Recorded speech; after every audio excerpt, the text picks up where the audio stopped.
Good afternoon, ladies and gentlemen, and welcome to the Shield Therapeutics investor presentation. Throughout this presentation, investors will be in listen-only mode. Questions are encouraged and can be submitted at any time via the Q&A tab situated on the right-hand corner of your screen. Just simply type in your question in the box below and press send. The company may not be in a position to answer every question it receives during the meeting itself. However, the company will review all questions submitted today and, where appropriate, publish responses. These will be available via your Investor Meet company dashboard, and we will send you an email to notify you when they're available for you to review. I'd also like to remind you that this presentation is being recorded. Before we begin, we would like to submit the following poll, and if you could give your attention to that, we'd be most grateful. And finally, I would like to hand over to Tim Watts, CEO of Shield Therapeutics. Good afternoon to you, Tim. Good afternoon, Mark, and thank you for the hosting us, and good afternoon, everybody else. So I think most of you will be well aware that we put out an RNS last week, and I've had plenty of questions and discussions since then. I hope this presentation is going to go a long way to answering those questions. Let me just go through the disclaimer slide. And then, so this is what I intend to cover. Talk briefly about the company overview and the investment highlights. And then, because although I suspect most people on this call do know something about the company and the product, I think in case there are people who are not so familiar, I will talk briefly about the product and why it distinguishes itself from the competitors. Most of the discussion then will form around the US commercialization. I'll talk about what's happened over the last 18 months and why we are now where we are. And then I want to talk about the US market opportunity. Towards the end, I will briefly talk about Europe and China and the cash position, and then bring the presentation to a close. So just moving into the company overview and the investment highlights. So we're an AIM-listed company. The market capitalization as of last night was around £71 million. The primary focus of the company is on developing and commercializing the product that we know as THERACRU, which is the brand name in Europe, and Acrifer is the brand name in the US. It's a novel oral therapy for treating iron deficiency in adults. It's approved in the USA and in Europe. It's got patent protection out to 2035. We have conducted 3 phase 3 clinical trials, which were all positive in their outcomes and have confirmed the effectiveness and the tolerability of the product. For commercialization purposes, we have outlicensed the product to Norgine in Europe. That was done in the fourth quarter of 2018. And in China, we've outsourced to a company called ASK Pharm. It's not approved yet in China. There's another development step required, but we licensed it to them in the beginning of this year. We have a product in the development pipeline. So our code name is PT20. That's a phosphate binder for the treatment of phosphatemia, and requires 1 further phase 3 study to submit for approval in Europe and the US. Organizationally, we are semi-virtual. We've got 15 people, an experienced management team. And so we outsource most of the heavy lifting of things that we have to do in terms of clinical trials, manufacturing, and for example, the European and Chinese commercialization. So looking at the investment highlights. So first of all, I think that today's valuation is underpinned by the license deals that we already have in Europe and China. It's commercialized by Norgine BV, currently on the market in Germany, the UK, and Scandinavia. And launches in the other big countries in Europe, France, Italy, and Spain would be expected towards the back end of 2021, 2022. China, as I say, it's licensed to a company that abbreviated is called ASK Pharm. And as I said, 1 further phase 3 study required. So those deals, I believe, and I'll explain that a bit later on, underpin the valuation we have today. And then we have very substantial upside from the US opportunity. And I'm going to go into this a bit more in due course, but there are 10 million patients in iron deficiency suffering from anemia, and around 10 million prescriptions, sorry, that should be annual prescriptions, not monthly prescriptions, of oral products, and around 2.3 million doses each year of intravenous iron in the US. The first line oral products, which are old and generic, are poorly tolerated. The second line intravenous treatment is inconvenient and expensive. And putting all that together, there is a substantial unmet need for a better product. That's where THERACRU or Acrifer come in. It is a novel product. It's an oral product. It has a broad indication for the treatment of iron deficiency in adults. We've done phase 3 studies in inflammatory bowel disease and chronic kidney disease, so we have very good data for those areas. But it's because it has this broad application, broad indication for all iron deficiency. It can be used in areas like chronic heart failure, women's health, oncology, care of the elderly, and so on. And we have patent protection out to 2035. And the product and the clinical studies have shown this is effective and it's well tolerated. All 3 phase 3 studies showed that, and in the head-to-head study, which is one of the phase 3 studies we conducted, and that was against Ferinject or Injectafer, which is the market-leading intravenous treatment, Acriva demonstrated comparable effectiveness over the 52 weeks, and there's very good evidence to suggest that it would be a more cost-effective alternative to intravenous iron. So let's look at a little bit more detail about how the product distinguishes itself from its competitors. And first of all, iron deficiency, just a very quick heads up on that. Iron is a key component of hemoglobin. Iron deficiency is the most common cause of anemia, iron deficiency anemia or IDA, which is caused by a lack of hemoglobin. And then the iron deficiency itself is caused either by malnutrition or bleeding, and that is associated with many diseases, which we've already mentioned. So there's IBD, CKD, women's health, congestive heart failure, oncology, aging, and so on. So it's from that, and I'm sure most of you know from your own experience, iron deficiency is a widespread ailment. In terms of how it's treated, typically and normally, the first treatment for iron deficiency is the replacement therapy is with oral products, and then followed on with intravenous therapy if needed. So oral products, the current products that have been on the market for some time, they are all iron salts. They're inexpensive, they're convenient because they're tablets, but they're not well tolerated. We'll come on to this in a moment. And that leads to poor compliance, and therefore they're not very effective at restoring iron levels. And in addition, they're not well absorbed anyway, so that compounds the problem in terms of lacking of the restoration of the iron levels. So patients who can't tolerate the iron salts have essentially 2 options, either to give up treatment or to move on to the second-line treatment, which is intravenous. In that situation, you are infused with up to 1,000 milligrams of iron into your bloodstream, and due to various safety issues, administration, you have to go into hospital for that. So there's obviously an administrative cost to that, and it's inconvenient for patients, and it's generally a lot more costly than the oral route. So the poor tolerability of these salt-based oral iron therapies and the cost and inconvenience of intravenous iron replenishment together create a significant unmet need and an opportunity for Theracru. So in what way is it different and novel? So although Theracru is an oral product, it's not a salt. So what you can see on the left-hand side, it's an Fe3 plus iron surrounded by 3 maltol molecules, and that binding is very tight, and it doesn't break down, and it passes through the body to the point in the duodenum where iron is most of the iron your body needs is absorbed. And at that point, if the body requires iron, the demand from the body overcomes the binding of the ferric maltol molecule and pulls the iron out of the conglomerate and absorbs it. And the maltol molecules, which are left, then are just digested in the normal way. Maltol is essentially a sugar-like substance. It's used in the food industry. It's known to be safe. So it's absolutely harmless as it passes through the body. And indeed, because the complex itself, if the iron isn't required by the body, the ferric maltol molecule remains as it is, and again is just digested normally.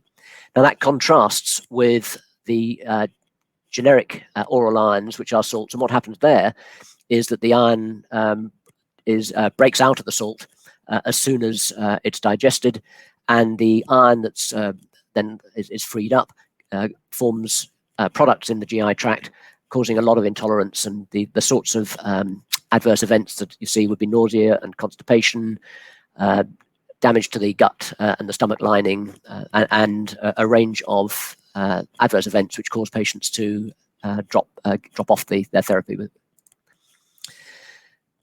we just look at the clinical studies that have demonstrated the effectiveness and tolerability, there were 2 clinical studies that were used for obtaining approval for commercialization in Europe and the US. First of all, there was the inflammatory bowel disease study, and you can see from the chart there over a 64-week period that the iron level, the hemoglobin levels, which are measured in terms of grams per deciliter, you can see they're going up from around about 11 up to between 13 and 14, really over a sort of 12 to 16-week period, and then maintaining at a steady level. So the effectiveness was demonstrated, and in that study, the adverse events were very low. So the tolerance was demonstrated. And then similarly, in a difficult chronic kidney disease population, again, the primary endpoint there, which was the change of hemoglobin from baseline at 16 weeks, was met. Again, it was well tolerated, and that study, in addition to the IBD one, was used in the US approval. So 2 very robust studies used for regulatory purposes, demonstrating the effectiveness and the tolerability. And then the 3rd study that reported was the head-to-head study, which was a comparison of Feraccru or Acrofer against Ferinject or Injectafer, which is the leading intravenous product. And what this chart shows is the change from baseline in hemoglobin, again measured in grams per deciliter, over a period from, initially from 0 to 12 weeks, and then it goes out to 52 weeks. And what you can see here is the blue line, which is the Feraccru or ferric maltol line, rises quickly, not quite as quickly as the intravenous iron, but then after about 12 weeks, 15, 16 weeks, they both level off, and you can see that the ferric maltol line holds the average hemoglobin levels at around the 2.5 to 3 grams per deciliter above where the patient started. But an important points to make from the point of view of health economics, but also from the point of view of patient preference, is that 79% of the 122 IV patients who were actually dosed, 79% of them received more than 1 infusion before their week 12 visit. And for the patients who continued after week 12, and inevitably patients do drop off these clinical studies, 68 patients received further infusions from week 12 onwards.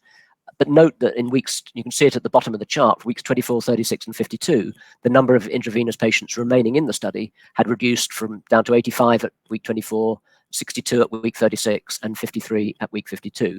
So those 68 patients represent a very high proportion of those who continued on beyond week 12.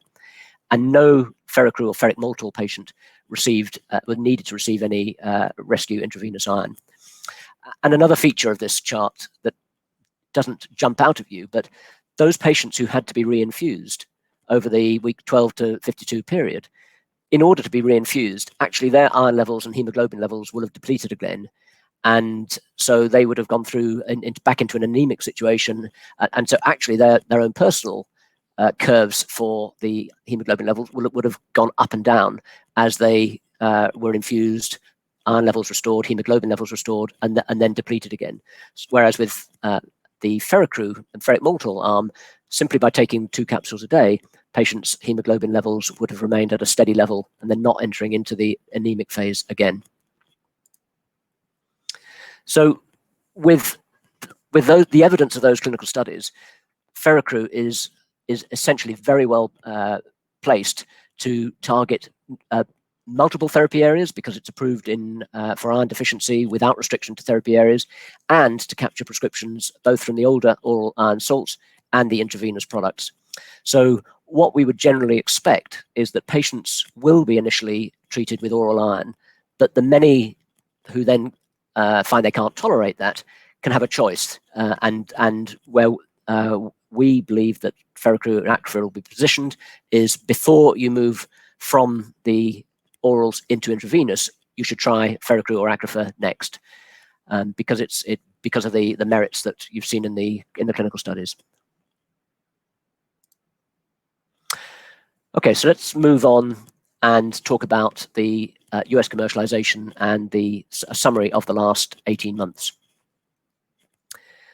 So I guess, as most people will know, we gained FDA approval in July 2019, and the intent was at that stage to out-license the product for US commercialization.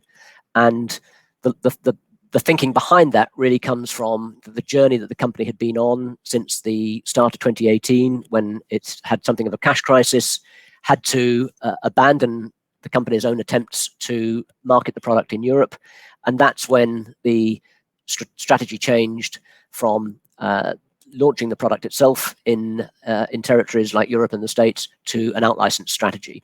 And of course, the out-license deal that was done with Norgine in September 2018 was immensely valuable, and in particular at that moment, because it brought in an £11 million upfront, which funded the company through 2019 and into 2020, and in that time allowed the company to submit the US application and to gain the approval. So that out-license, that European out-license, was immensely valuable for that reason, and many others, but clearly for that reason that we were able to keep going. So the board was very minded at that stage to out-license the product in the US, and we entered into what has been a very thorough process. And certainly over the last 18 months, we've been in touch with, reached out to more than 100 companies. And there's been strong interest in Acriva from many of the companies. The process really got going in the autumn of last year. The product was approved in July, as I said. We did start some initial contacting and process before we got approval. But because the clinical studies that we were using for the submission were in IBD and CKD, there was a general feeling amongst commentators generally that the FDA would initially only approve Acriva for use in IBD and CKD. We were beginning to get internally, although we couldn't tell people, we were beginning to get insights during the second quarter of 2019 that actually the FDA was going to grant us this broad approval for all iron deficiency. So what happened when we got the approval in July? Those companies who'd been thinking that, well, maybe this is a product for iron deficient for IBD and CKD had to reset their expectations. And of course, other companies became interested. August is inevitably a bit of a holiday period, so not much happened. And so it was really only September, October time when the process got going. And as I say, there was a lot of interest from many companies. It's probably worth saying that there's been relatively little interest from the big pharma companies, and that's a number of people have expressed some surprise about that. But these are companies who very publicly are focused on, in particular, the sort of more advanced science, leading edge science in some case, to develop products which address the underlying disease. And then they're not really so interested in the sort of secondary effect, which is the iron deficiency. And we actually ourselves were concerned that had a big pharma said, well, we'd be really interested in taking this and we're going to give it to our sales reps and we'll ask them to promote it.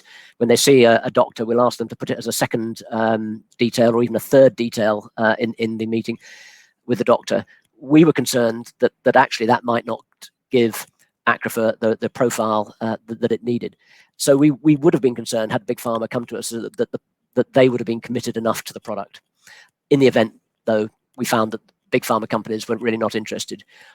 Where we have seen interest is from smaller companies and from mid-sized companies. Of course, in the US, I mean, a mid-sized company, you could be talking about anything $5 billion market cap, $10 billion market cap. So we talked to some by most people's standards, some pretty big companies, albeit still relatively modest compared to big pharma. And many of those companies are focused on essentially on one therapy area. And what they were looking to do more often than not was to license Acriva in so that they could build out and expand their own sales and marketing presence.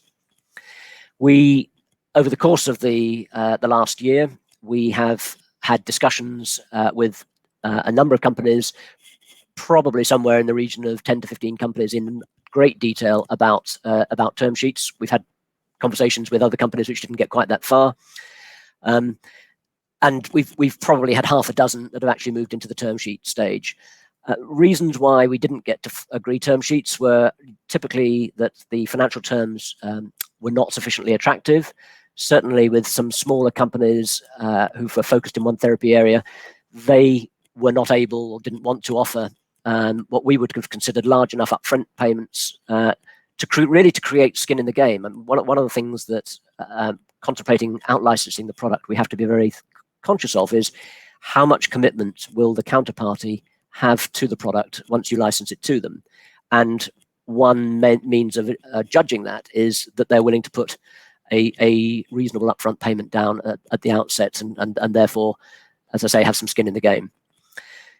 And then related to that were concerns that if your counterparty or the out-licensed party is essentially focused on one therapy area and is a specialist in that therapy area, how do we gain confidence that if you're going to out-license it to a company like that, that they will actively promote Acrifer across the broad range of therapy areas where iron deficiency is common? And really, it's a combination of those concerns that, in many cases, prevented us from getting to the point of a term sheet. So it's not the lack of interest in the product; it's that their interest perhaps was very strong, but from our point of view, too narrow. We did have two transactions which reached very late stage. So these were ones where we went to term sheet, and then we went right the way through, pretty much to the end of the full documentation stage. And when you're looking at a license legal agreement, you're probably talking about 120 to 150 pages of legal agreement, plus a manufacturing and supply agreement, which can run 30 to 40 pages. So a lot of work, a lot of effort goes into those documents. But as I say, these two that got furthest along the path failed due to issues arising in the other parties' businesses. And then, so one of the companies, they wanted to license Acrifer to go alongside a product of their own, which they felt there would be some clear overlap between their sales and marketing efforts and on their own product and with Acrifer. But what started to become clear and came to a head very late in the day was that their product was underperforming, and ultimately, they decided they were going to change the strategy in respect to their own products in a way that undermined their analysis of the value to them of Acrifer. So at that stage, they said, look, this isn't going to make sense for us. And unfortunately, and very frustratingly, they pulled out. The second of these was a situation where the company had a phase 3 product in development, likely to get to the market around 2023, 2024. And wanted to bring Acrifer in because this would have been the first, this was a non-US company wanting to build a presence in the US where they ultimately expected to be able to market their phase 3 product.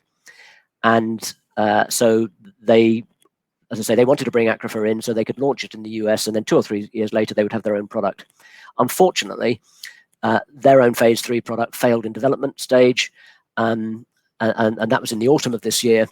And when that happened, although we had several weeks of further discussions with them to see whether we could rescue something out of the fire, it just proved impossible to complete the transaction. And so that's really a history of what we've been through. We do now have still some potential license partners who we are currently engaged with, but at a relatively early stage. So I've probably touched on some of these, but we clearly had the opportunity to learn from many, many discussions we've had, some with the two companies I've just described, Company A and Company B on the previous slide.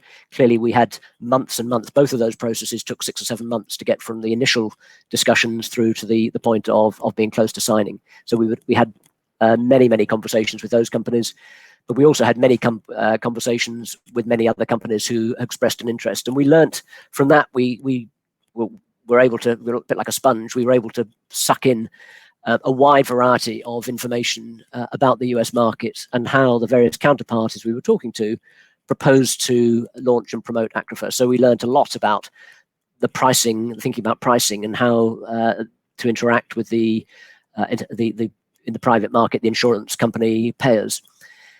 We were told a lot about the market research, which those companies had carried out, talking to physicians, talking to prescribers, and the payers. People told us what they were thinking in terms of their sales force sizing. They told us what they were thinking about the messaging to prescribers, and also, what about how do they see the competition against generic orals? How do they see the competition against intravenous products? So we learned a lot over the course of the last 18 months. And as I've already touched on, we saw a number of companies which were proposing to use Acrifor as their first product in the US so that they could build a commercial presence. And there's sort of two models to that. Either that because they were bringing their own phase 3 product along and wanted to launch, have another product to launch maybe 2 or 3 years ahead to build up their own infrastructure. Or in other cases, companies perhaps backed by private equity companies who saw an opportunity to recruit a US management team and bring in products. So Acrifor might have been the first of other products that they had in mind to license in the future. And by learning through, listening to all these discussions and companies, that really helped us to understand that there's no reason in principle why Shield should not also contemplate launching Acrifor. We asked ourselves, when you looked at companies that had recruited 3, 4, 5 experienced US managers who were saying to us, look, we can license your product. This is what we're going to do. We're going to take with this core management team. We can go out. We can recruit the sales reps that we need. We can recruit other people to support the organization. And we heard all about that. Why could we not do the same thing? So let's look at the opportunity of the US market. There's some reasonably good statistics to say there's around 10 million patients in the US suffering from iron deficiency anemia across many therapeutic areas. And the pie chart on the right-hand side there shows you the therapy areas where it's seen most. We think that there's something in the region of perhaps 2 times that, perhaps 3 times that of patients who are suffering from iron deficiency, but perhaps who aren't yet anemic. And you can take the view that if patients have got to the point where they're anemic, that might be a failure of iron deficiency treatment, and therefore there is a role for Acrifor even before patients have become anemic, and therefore there's an even bigger opportunity than this 10 million. But it's actually quite difficult to find solid data to tell you how many non-anemic iron deficiency patients there are in the US. But the 10 million who suffer from anemia, it seems, is reasonably well established. What we've also got fairly good sight of is that there's around 10 million oral prescriptions. RX stands for prescriptions. So there's around 10 million prescriptions for the oral products annually in the US, and there's around 2.3 million intravenous doses. So you can see there the types of illnesses, the breadth of illnesses that iron deficiency anemia is seen in. And then market research that we've seen really seems to confirm the unmet need. So the first part of this, the physicians believe that there's an unmet need in the market. And what the chart in the top right-hand side here with the blue bars is showing, it's a scale running from 1 to 7, and where 1 is the product is not particularly valuable, 7 it's very valuable.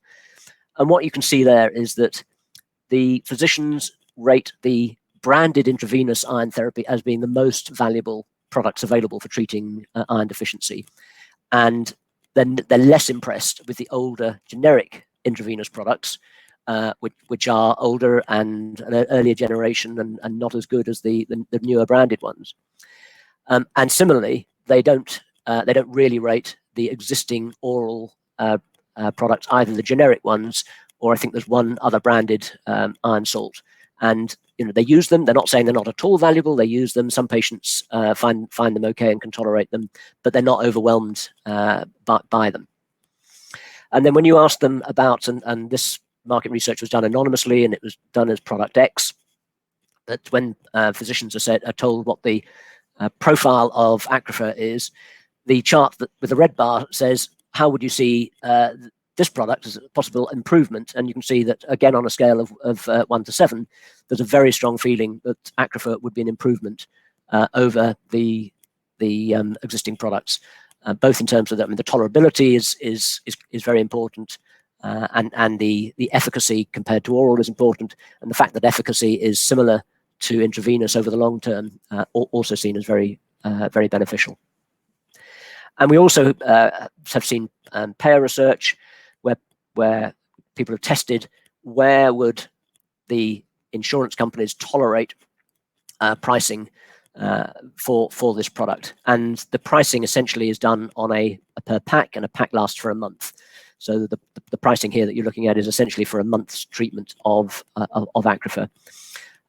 It's quite complex in the US. Typically, you go in for a price which is your gross price, and then there's a lot of discounting of one sort or another related to the insurance company demanding sort of chargebacks and rebates. You've also got to pay something to the distribution chain. There's quite a complex mix, and generally speaking, you can see the discounts between the gross price and the net price ranging from anywhere between 30% and 50%. And what we've seen is that a good consensus that the many companies that we've talked to see that a net sales price, so after the discounts, a net price for Acrifor could be in the range of $200 to $250 per pack, so per month.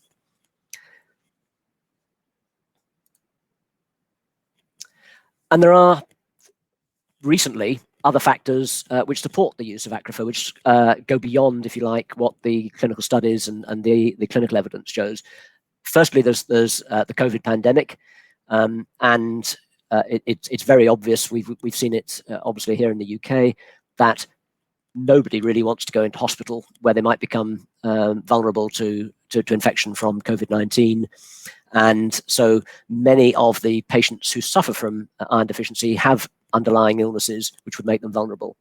And that has undoubtedly had an impact on what patients want to be treated with, what physicians want to how physicians want to treat their patients, which is resulting in it preferable to treat patients with oral therapies. And indeed, there is some evidence out there when you look at the companies who own the intravenous products that during the last 9 months, they have seen a significant softening in the sales and the amount of infusions of the intravenous product. There's another factor as well, which relates to the launch of a new class of product called HIF inhibitors. HIF inhibitors are for the treatment of anemia in chronic kidney disease patients. And essentially what they do is to facilitate the production of hemoglobin. And so they use the iron that the patients have better to produce hemoglobin. And there is a strong view that that's great, but for many patients, you will still need supplementary iron. It's the patients that the iron have naturally may work maybe enough for some patients, but in many patients, if you've got chronic kidney disease, you won't have enough iron, and therefore iron replacement will still be necessary. But HIF inhibitors are oral products, and again, I think the general questioning is, if you're treating a patient with an oral HIF inhibitor, it's unlikely that you would want to send them to an intravenous iron therapy when there may be a good oral product around. So again, we believe that the HIF inhibitors will be a useful pull for Acrifor. And the first HIF inhibitor is expected to launch sometime in the US, probably in the first half of 2021.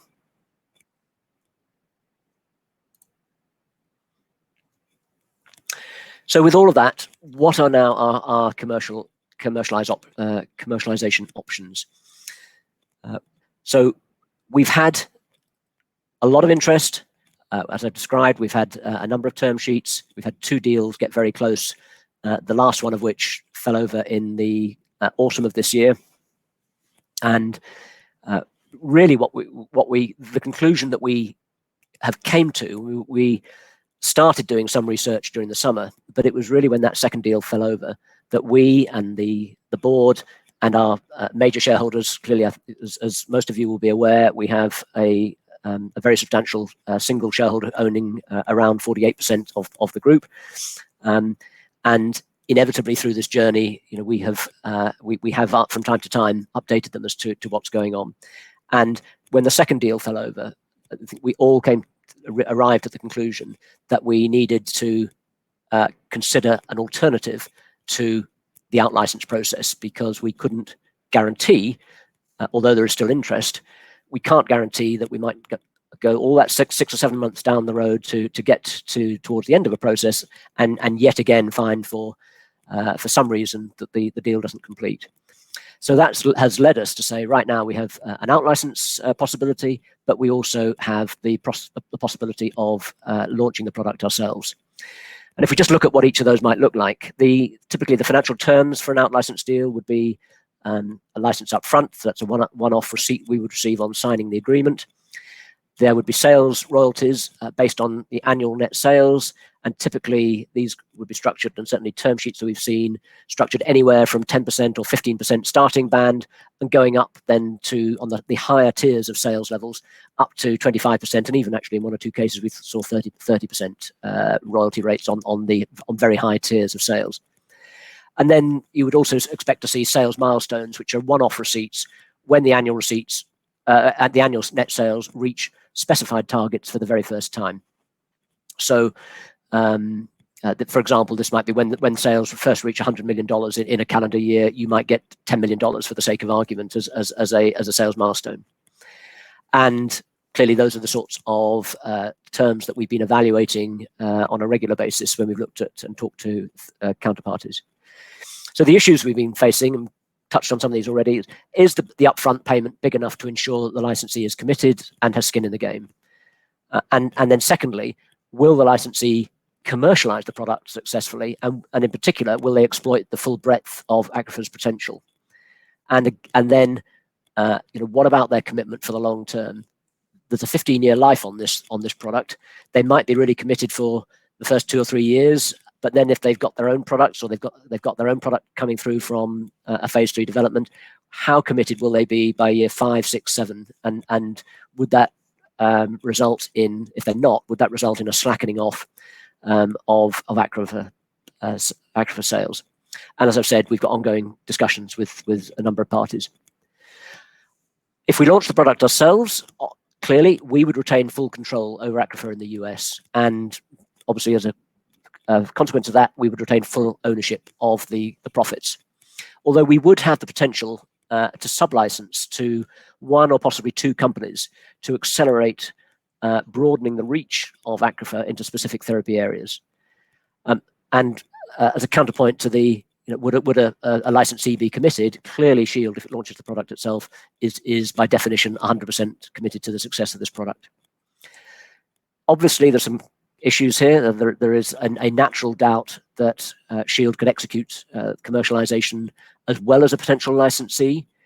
Although we have wrestled with that and thought about that, and in many cases that we've looked at, particularly with the smaller companies that we've talked to, when you look at what those companies have got in terms of their management structures, we've come to the conclusion that there's no reason why we could not replicate something very similar to that, and therefore it's not obvious that the commercialization execution risk is necessarily worse with Shield than it would be with a licensee. And the other significant issue, obviously, is the finance required. And as we said in the RNS last week, we've estimated that we need $30 to $40 million, which would finance the launch, but also would cover the other group costs that exist in the business today. And in particular, the main cost we've got will be the pediatric study that we have to undertake as a commitment to both the European and the US authorities on approval. In terms of current activities there, we've got some detailed planning underway, and I've got a slide in a couple of slides' time to explain what that looks like.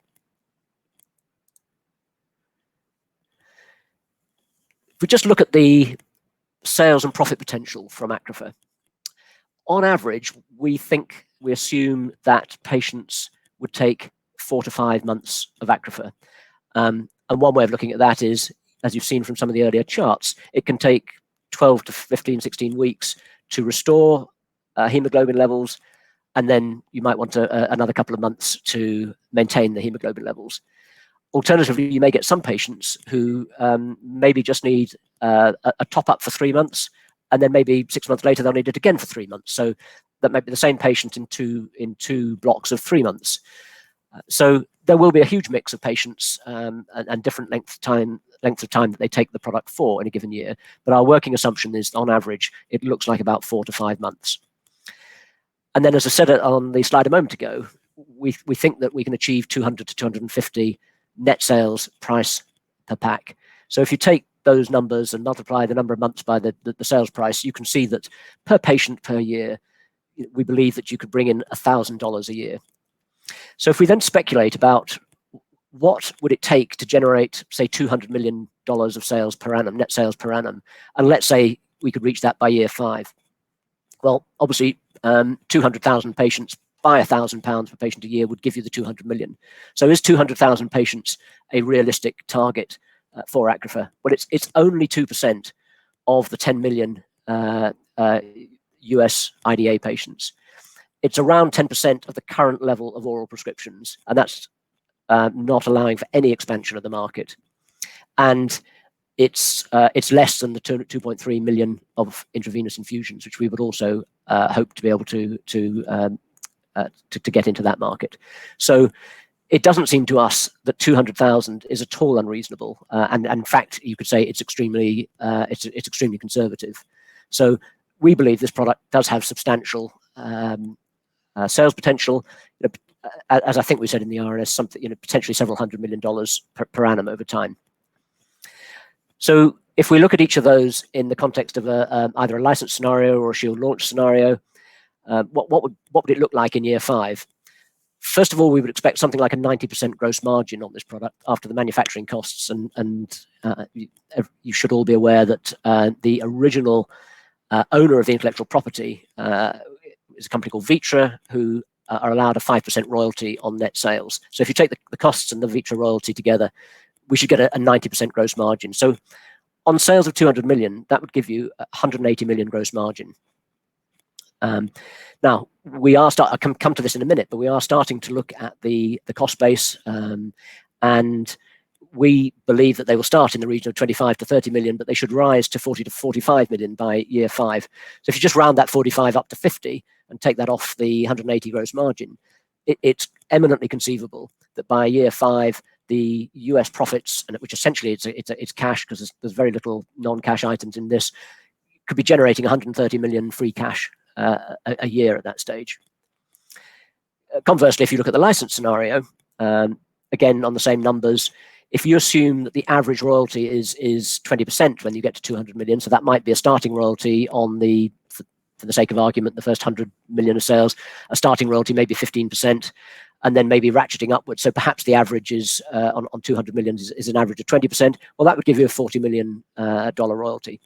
But we have to pay away then 5% of net sales, so 10 million is pay away to Vitra. So that would mean the net income to us in a license scenario on those sales would be around around 30 million. And so you can see that the potential of the Shield-led launch for generating cash is, by comparison with the license, is very substantially greater and clearly very attractive from a net present value type of analysis. So what is the planning work we're doing at the moment in the event that we might go down a Shield US launch? We've been able to bring into the organization 4 experienced US commercial executives to plan and hopefully to lead the launch if that's the direction that we decide to go in. We've brought them in at the moment because we can't actually commit to them that we can recruit them because we don't have a commitment to go down this route. They've currently joined us on fixed-term consultancy contracts pending a firm decision for us to launch. And if we go down that route, the intention is that these managers will become, if you like, our core US employees. And the specific areas, they cover the pretty much the full gamut of what is needed in commercializing the product. But each of them has a specific area of expertise, and those cover market access, marketing, medical affairs, and the operations and supply chain logistics area. And they've each got many years of experience. They actually also built up a lot of knowledge of Acrifa because they had previously been working for a company which was seeking to license in Acrifa, which didn't come off. And we were able to say to them, would you like to come on board on the basis that I've just described? And they were willing to do so. So they are now engaged in a lot of planning work, very little spending cash at the moment, but a lot of detailed planning. And we're thinking about a launch sometime in the second quarter of 2021. And they're looking at the supply chain and operations. So looking at how do we get packs from Europe right the way across the Atlantic into pharmacies throughout the USA, looking at warehousing and wholesalers, logistics providers, and actually actively going out and talking to those sorts of organizations and saying, this is what we might want to do, and we've signed confidentiality agreements with them, and so on. Similarly, work going on in market research and marketing, talking to potential marketing agencies, and so on. Salesforce planning, thinking about where we think what we think we'll be doing in terms of targeting is to look towards the top 20 to 30% of prescribers who prescribe the most iron. So you can, but one of the joys of the US is the ability to analyze what is going on in the market and who is prescribing what is immensely granular. And so it's possible to identify down to individuals and names who is prescribing iron. And so we can identify, and we have identified, about 15,000 doctors and physicians who in aggregate are writing at least 70% of all iron prescriptions. So the intent is to target them. And that's likely to need somewhere between initially 30, probably growing to 60 reps in order to reach those prescribers. And that will utilize both face-to-face, which is meetings, which is the traditional way of sales reps promoting to doctors, but more and more, and again, accelerated by COVID, the use of e-detailing, online meetings, remote marketing, and so on. And I think that is another feature of, and factor behind, why we are confident that a small company, and a small company like Shield, can contemplate launching a product like this. In terms of the reps, we're going through some assessment as to whether we should try and recruit them in-house, or does it make sense to outsource to a commercial sales organization who could save us the time and the effort of recruiting and probably accelerate the process. And we're developing training materials for the reps and so on. Market access, discussions about the pricing discussions that I talked about on an earlier slide. How do you go about pitching to the insurance companies and so on? Medical affairs, we will be looking to set up key opinion leader advisory boards. How do we get the scientific messaging right? And of course, you've got to think about how do we implement the pharmacovigilance in case there are any adverse events that we need to record. So a lot of work of our own going on there. We're also looking at the potential that we might have to sub-license or to co-promote, as I said on an earlier slide, maybe to one or two of those companies who have previously expressed a strong interest in promoting this product, who perhaps didn't feel that they could take on the entire product, but would be willing and interested to promote in their own therapeutic area, and that might be of value to us. So I hope that's given you some sense of why we remain very excited about the US opportunity, whether we go down the license route or whether we launch the product ourselves. Briefly on Europe and China. So in Europe, we've launched license to Norgine. We've mentioned all this in the past, announced all this in the past. We have sales royalties ranging from 25% at the lower end up to 40% on higher sales tiers. Those rates sound high, but you do need to bear in mind that we pay the cost of goods out of those royalties. So the net to us is clearly not as high as those percentages would suggest. Under the contract, when Norgine hit particular annual sales milestones, we could potentially earn up to 50 million euros of milestones. Currently, the product is on the market in Germany. I said earlier on the UK. In reality, it is England only because of the need for gaining access to formularies in Scotland, Wales, and Northern Ireland.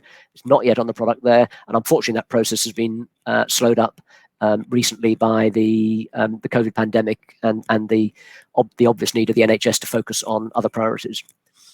And pricing and reimbursement negotiations for France, Italy, and Spain are expected in 2021.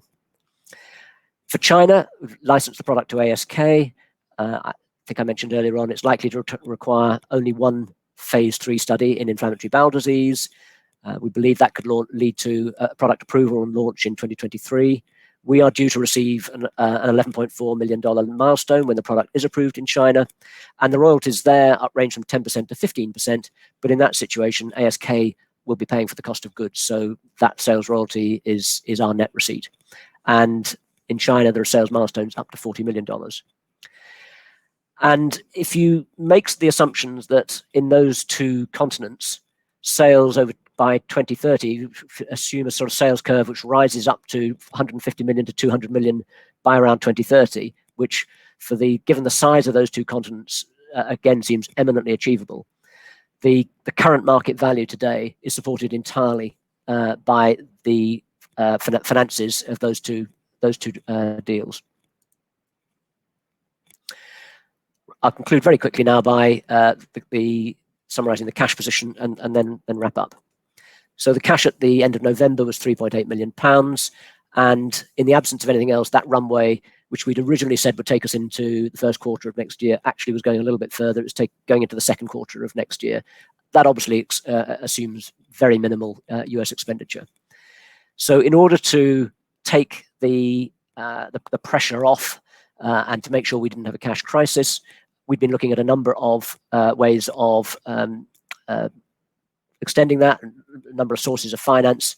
And in the end, we agreed some convertible loan facilities with two of our shareholders, AOP, sometimes known as Maru, and they own 10.7% of the company.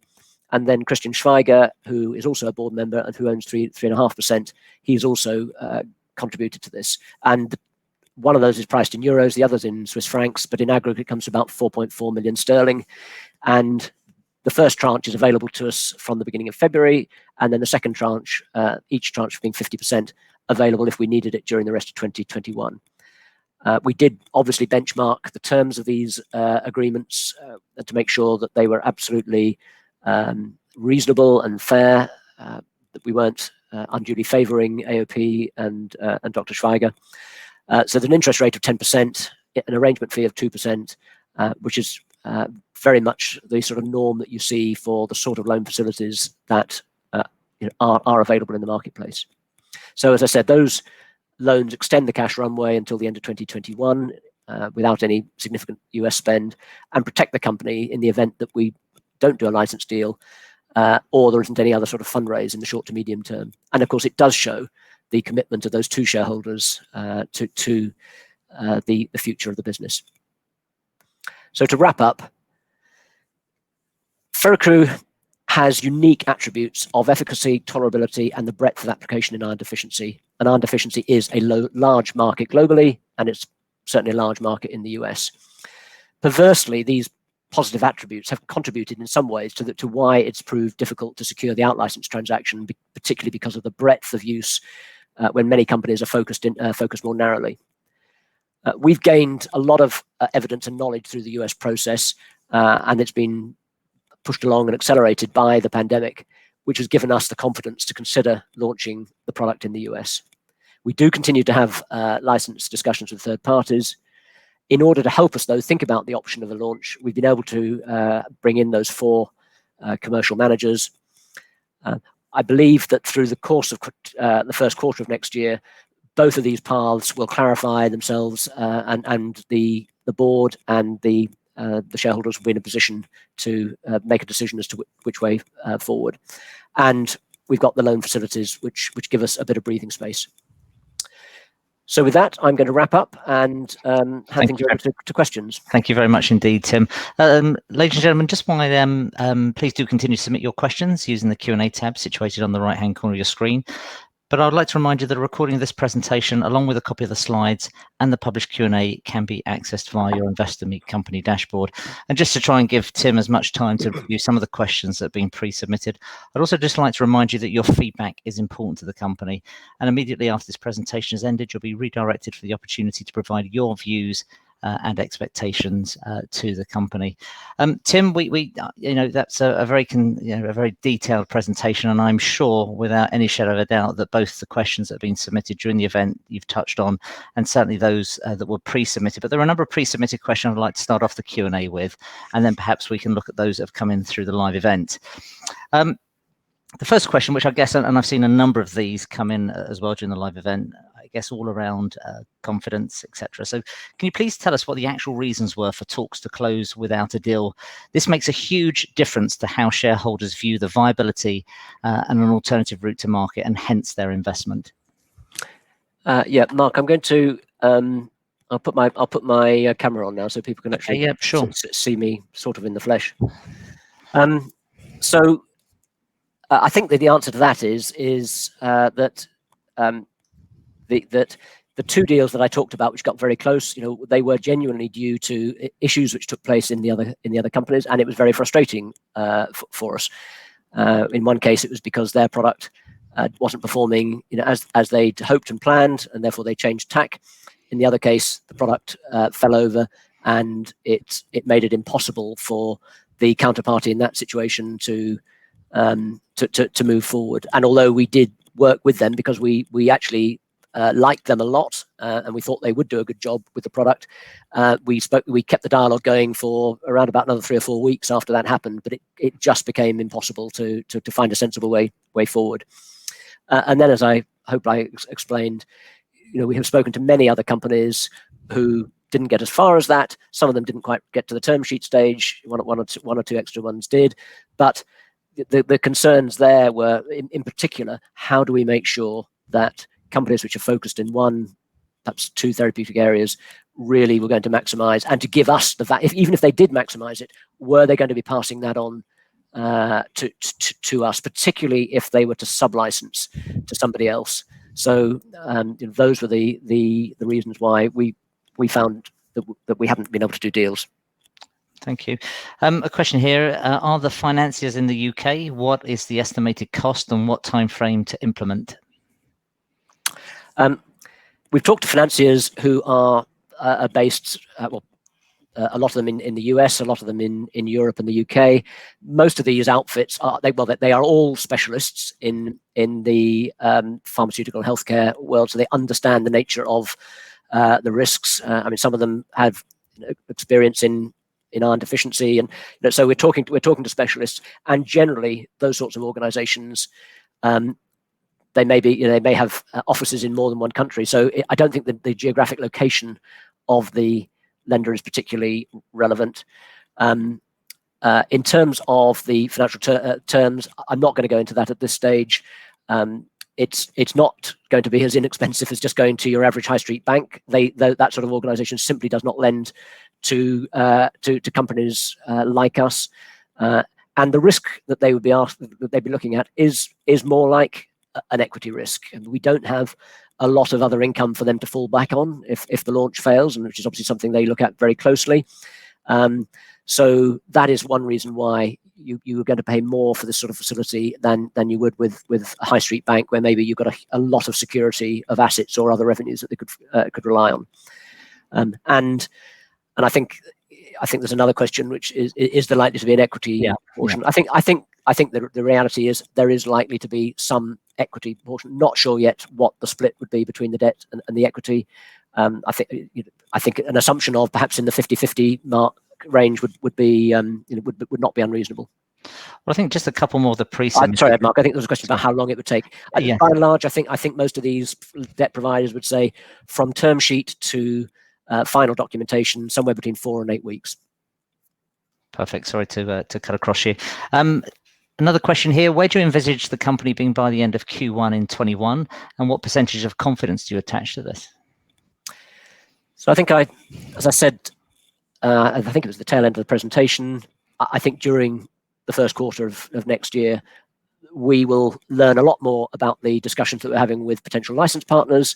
We will learn a lot more about the launch plans and the detail and so on that our 4 US contractors, consultants are working on.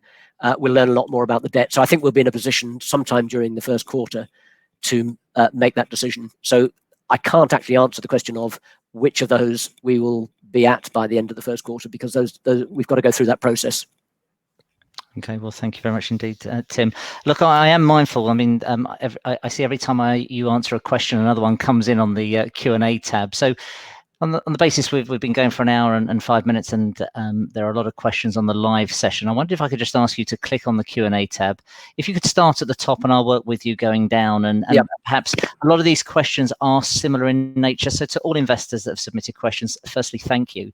And obviously, we will review all these questions after the meeting just to make sure that there aren't potential areas that we may have missed. But if I could hand back to you, Tim, and as I say, I'll catch you at the end. Yeah, so I've not had a chance to go through these, but so I will go down from the top and see how quickly I can get through them. So the first one's about the risk of going alone in the US, the risk of execution, and the senior team have no experience, so there is a risk. That's absolutely right.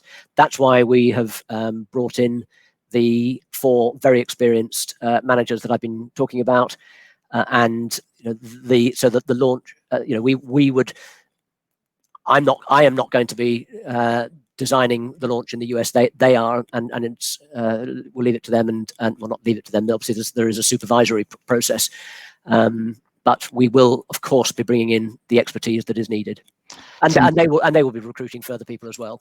Sorry, Tim, I forgot to mention, if you could also, and as you just have, read out the question, perhaps even who it's from, that would be fantastic. Thank you. Well, that was from somebody called Russ. Next one from Tony. Trust and confidence are essential requirements in business. With regards to small private investors, how do you think you've scored in these areas? Yeah, I know people are unhappy that we thought we would do a deal, and we said we thought we would do a deal by the end of 2020, and we haven't. And I understand, and clearly the frustration, and clearly that frustration has been demonstrated by the movement in the share price. And yeah, I'm sorry for that. What I would say is, we are working extremely hard in the business, and I would add to that the board, the directors are all heavily involved, and significantly more heavily involved than you would normally expect non-exec directors to be involved. I genuinely believe that the reasons why we have not done a deal so far are valid.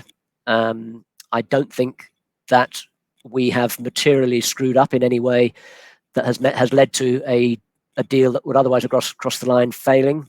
I think it really does relate to the nature of the product and how we're trying to fit that into the type of companies that actually exist. And I think we're doing the right thing, and we started to do the right thing in the late summer and early autumn, and starting to think, well, how can we come up with an alternative? And the alternative is to contemplate a shield launch in the US. And had we not been doing any of that, I think we would be in a more vulnerable position. So I think we're doing what we can. But we understand the frustration. But I would say that I still think there is huge extra value to come from this company, and that the value today, as I say, has probably got next to nothing in it for the US. And I remain very confident that we will get either a deal or a shield launch away, and the value will go up substantially the moment that becomes clear. I've got a question here about Ferrocru penetration in Europe.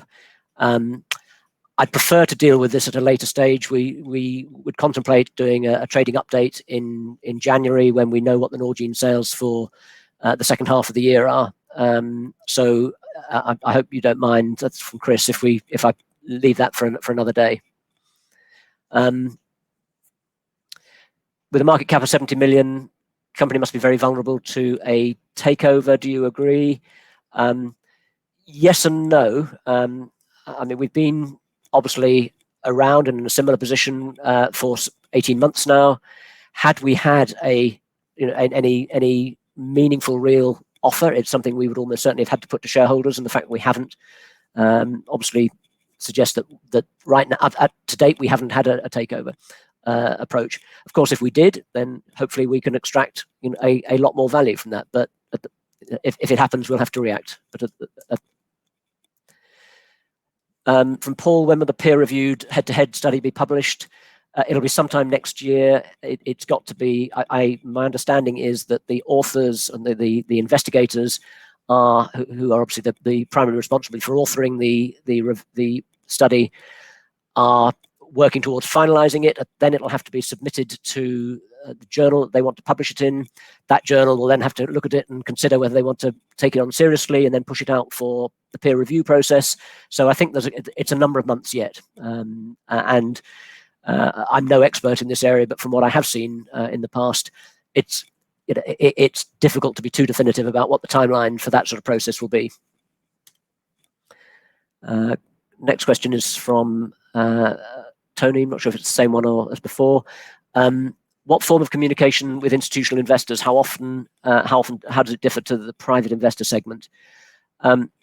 So we do talk closely with W Health, or sometimes known as Inventages, who own 48%, and with AOP, who own 10%. They are big shareholders, and as a result, they know, and they're clearly inside, and we have not frequent but regular dialogue with them.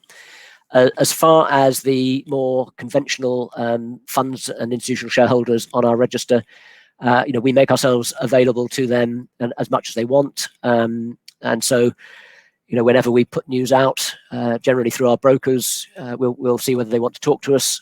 We do talk to them.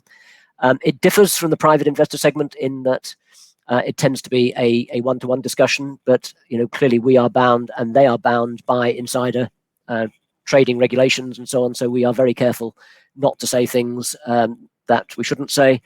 And I hope that by and large over the last 18 months, investors would agree that we have been reasonably active in the forums and communities of private investors, so that we can talk to people there. So there are differences, but I don't think it confers any particular advantage on the institutional shareholders, if that's what is being implied. Paul asking if we're planning to have teams in the US and other countries. Well, certainly, if we go down the US route, yes is the answer to that. We'll have a management team, whatever backup organization is needed. And then, as I mentioned, we will have somewhere perhaps between 30 and 60 sales reps with appropriate regional management and so on. And other countries, probably not. I mean, we're clearly not in Europe and China, where we've got commercialization partners. We do have some discussions going on in some other countries. We are a little bit limited by the bandwidth for being a small team. But I think in all likelihood, we're much more likely to out-license in the smaller countries around the world, which aren't in the US, Europe, and China blocks. Philip has asked how patients are getting hold of Acriva in the US currently, and unfortunately they're not. We have manufactured the US packs now, although they've yet to be formally released. But so we will have packs available. But I think until we launch, if that's the route we choose to go down, patients in the US are not getting Acriva.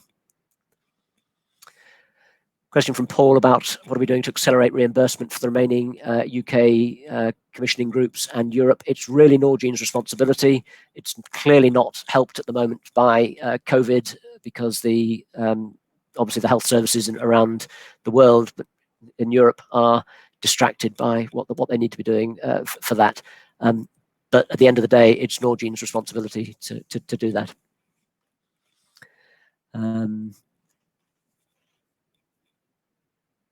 Has the board considered recruiting an experienced American heavyweight pharma executive? I think, as I say, we have recruited appropriate senior management currently on a consultancy basis, and they would be the people that we would want and need to lead the launch. Next question: COVID changing practices. How Norgene changing their working practices to promote in Theracru in Europe? Again, I think for now I want to pass on that. It's difficult for me to talk explicitly about Norgene without getting their consent to what I say. So I won't deal with that question now. So I'm just reading the next question, which is a bit long. Is it reasonable, acceptable to present a strategic volte-face to shareholders while announcing a failure to execute the previous strategic plan? So what I think we've announced is not a complete about-face. We still have license conversations ongoing. We are looking for an alternative just in case those don't work. We felt that we had to say something before the end of 2020 about that there wasn't going to be a deal. So whether people are happy about it is another question, but I think it is both reasonable and acceptable to announce that this is what we were doing and inform people what we were doing.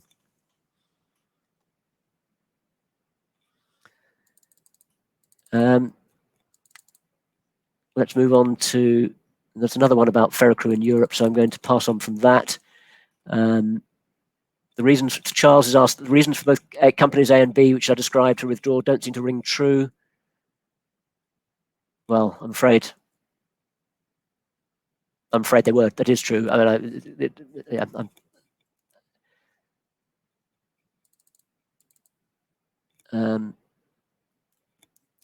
as existing iron salt treatments are cheap, how will your treatment compare on a cost basis? And will ferric mortal treatment be kept in reserve? So that's a good question, and I think the answer to that is yes. It is eminently likely that, and I think I showed this on one of the slides, that most patients will continue to be offered and prescribed a cheap generic oral iron first. Where we hope to gain is that the statistics show that 50 to 70% of patients prescribed the generic oral salts fail. And so the first step for us is to say, right, we're going to position Acrifer so that instead of that patient going straight to intravenous, then they are put onto Acrifer or Ferrocru next, so as to intercept patients before they get to the intravenous. But also, you saw the market research.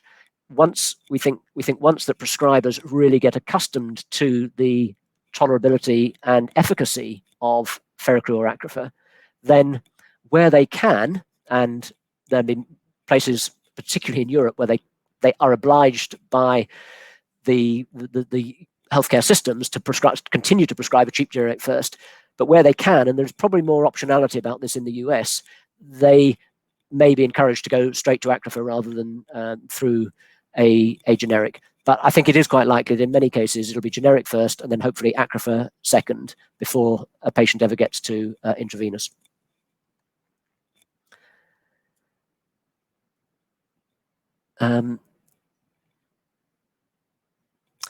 Regarding the statement, we currently engage with credible potential licensees. How large are these farmers and what timescales are you working to? Well, they are they're not massive, but they're well established, and they're not minor, they're not small, they're not starting with nothing, and they are credible. They are in fact actually companies, or two of them are. They are companies that we have approached earlier in the process, and both of them said to us at the earlier stage, oh, we're sorry, we're interested, but we're working on other stuff at the moment, completely unrelated to Acrifer. We can't engage with you. And then more recently, they've come back to us and said, we are still interested, so can we talk to you? In terms of timescales, as I say, I think during the first quarter, we will get to the point where we know whether there's a credible possibility of getting to a term sheet or not. And therefore, that's why I say during the first quarter, I think we'll be able to make some decisions about the course of action. Tim, I'm mindful of time, both your time and investors' time. Obviously, for every question that you do answer, there's another one that follows it. So I don't know whether it's worth just perhaps scouring down some of the chat. Obviously, we will make all of these questions available. And as I say, there is a number of commonalities between there. But I wondered if it might be useful to pick up a couple. Okay, so I've seen one said, would we consider selling the company? Yes, of course, if we were to get an offer. We have many times over the course of the last 18 months thought, should we just put the company up for sale through what's known as a formal sale process? But we've never, and we've had banks of various sizes and advising us on that, and we've never felt that simply launching ourselves out there that would necessarily give us any chance of success, and actually might put us into a significantly worse position, because it might look like we were desperate. So we don't think that a formal sale process is the right route. And I think I said earlier on, we haven't yet had any offers that we thought we should put to investors. Question of who's launching the HIF inhibitor. We think the first HIF inhibitor is likely to come from AstraZeneca.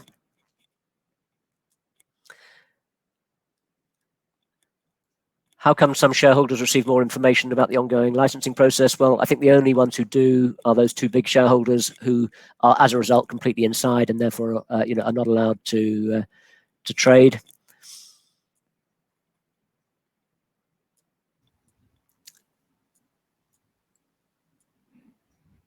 I can see you scrolling down, Tim. I mean, that there are a lot of questions there. There are tons. So perhaps what I would ask, and I think it's probably beneficial that we just take a bit more time to reflect on those questions. Perhaps I could, Tim, if it's okay, perhaps I could ask you to just close a few closing comments just to wrap up. And as I said earlier, investor feedback is important. You know, we provide the opportunity for them to provide it directly. It's undiluted, and it would really help shape, I guess, expectations and views. So perhaps, Tim, I could just ask you to wrap up. And So I think I'm just going to wrap up by clearly. I hope I've already covered this. I believe that as of well, first of all, I am obviously sorry that the share price has done what it's done in the last week. I understand the reaction. I think it's been an overreaction, and I think today's market cap is completely underpinned by Europe and China, and there is huge upside the moment we announce either a license deal or that we've got the route to a Shield launch announced, because both of those clearly, and you saw the sort of potential financials based on that year 5. The cash flows in either scenario are very significant, but in particular, if we were to be able to launch the product ourselves, I continue to believe very much, and a number of the comments that I've been reading in the questions about this is a fantastic product, I completely agree with that, and therefore firmly believe that we're going to find a way of getting it to the market. That's brilliant, Tim. Thank you once again for the time, particularly through the Q&A as well. I'm sorry we've extended past the hour, coming up to 1 hour and 25 minutes, but can I please ask investors not to close the session, as you'll now be redirected for the opportunity to provide feedback. If you access this meeting via our website, then the feedback page will appear. If you access via the link sent you by email, you'll be asked to simply log in and then provide your feedback. But it is incredibly important that the company understands your views and expectations. On behalf of Tim and the management team at Shield Therapeutics PLC, would like to thank you very much for attending today's presentation. That now concludes today's session, and good evening to you all.